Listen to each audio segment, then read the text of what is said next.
और यहाँ आप देखिए, यहाँ जब हिंसा हुई सिविल वॉर के दौरान, यहाँ रॉकेट तक चले और यहाँ जिस तरह के हथियारों का इस्तेमाल हो रहा है और जो स्थितियां बनी हुई हैं उनको देखकर यही लगता है कि यहाँ बसाने का की अलग जगह का और ये कह के कि यहाँ की चीज़ों को बेहतर करेंगे, जो फोर्सेस आई या फोर्सेस जो प्ले कर रही हैं अभी भी यहाँ पर लोगों को, यहाँ की फ्रेटर्निटीज को अलग अलग इस्तेमाल करते हुए, क्या वो यहाँ के लोगों का भला at the end of the day किसी भी तरीके से चाह रहे हैं? जरा देखिए, बगदाद में हिंसा के दौरान रॉकेट का इस्तेमाल हुआ।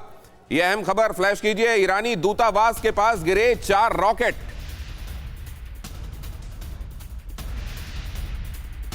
अल सद्र समर्थकों ने ईरानी समर्थित ग्रुप्स के मुख्यालय को फूंका। बगदाद में असैब अल हक के हेडक्वार्टर को फूंका।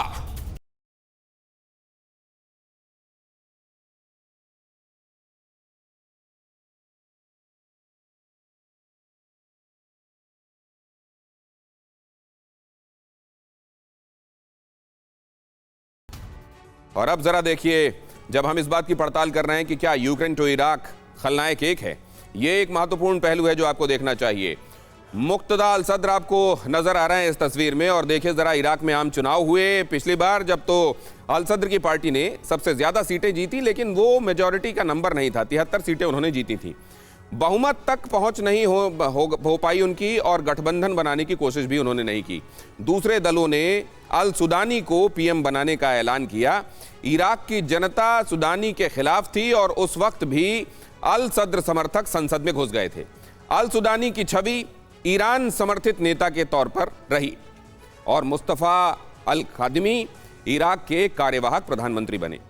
दोनों गुटों में समझौता नहीं हो पाने से अराजकता की स्थिति बनी और अब वो नौबत यहां तक पहुंची कि उन्होंने अपने लोगों से कहा कि आप यहां से हट जाइए, रिजाइन कीजिए। नंबर 2 पर जो था वो ऑटोमेटिकली वो गिनती में आ गया और इस तरीके से सिचुएशन जब एक तरीके से कुर्बानी के बाद भी हाथ से जाती हुई नजर आई, तो फिर इनके जो समर्थक थे वो तमाम जगहों पर चले गए और उनकी और सुरक्षा बलों के बीच में जो स्थितियां बनी हैं वो इन तस्वीरों में आपके सामने दिखाई दे रही हैं।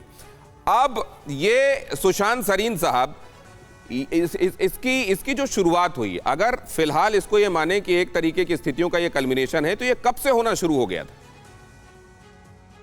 ये तो पिछले चुनाव जो हुए थे पिछले साल, तभी से ये बात शुरू हो गई थी और वो एक तनाव बनते जा रहा है और पनपते जा रहा था। लेकिन पिछले हफ्ते जो हालात पैदा हुए, जबकि एक बड़े जो धार्मिक नेता थे शिया, और उन्होंने अपने आप को रिज़ाइन किया और फिर एक आह्वान किया लोगों को कि आप ईरान का समर्थन करें, उसके बाद हालात और बद से बदतर हुए। और फिर मेरे ख्याल इन्होंने, देखिए मुक्तदा अल सदर का अगर आप पुराना रिकॉर्ड भी देखें तो ये ज़्यादा प्रोमिनेंस में आए अमेरिकी जब इन्वेजन हुई 2003 में, उसके बाद ये बिल्कुल ये उभर करके आए, क्योंकि उससे पहले तो सद्दाम की हुकूमत थी और उस समय तो इनका कोई पॉसिबिलिटी नहीं थी कि ये कुछ कर पाते। लेकिन उसके बाद ये उभर करके आए और अब प्रॉब्लम इराक में ये हो गया है कि इतने ज़्यादा मिलिशिया हो गए हैं और बहुत सारे जो मिलिशिया हैं वो तो ईरान कंट्रोल करता है, वो मिलिशिया फौज में भी हैं और उनके ऊपर कोई, जिसे आप कहें कि लाइन ऑफ कंट्रोल जो है या यूनिटी ऑफ कमांड भी नहीं है। कुछ ईरान से अपने आदेश लेते हैं, कुछ इराक की जो हुकूमत है उससे आदेश लेते हैं, फिर मुक्तदा अल सदर और इस तरीके के जो गुट हैं उनके अपने मिलिशिया बने हुए हैं, फिर उनकी आपस में झड़पें होती रहती हैं।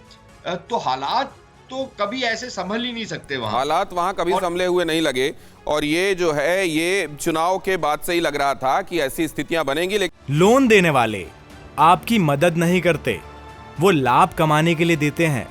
तो कौन अच्छा है और कौन बुरा है जानना चाहते हैं तो फ्रीडम ऐप को अभी डाउनलोड कीजिए।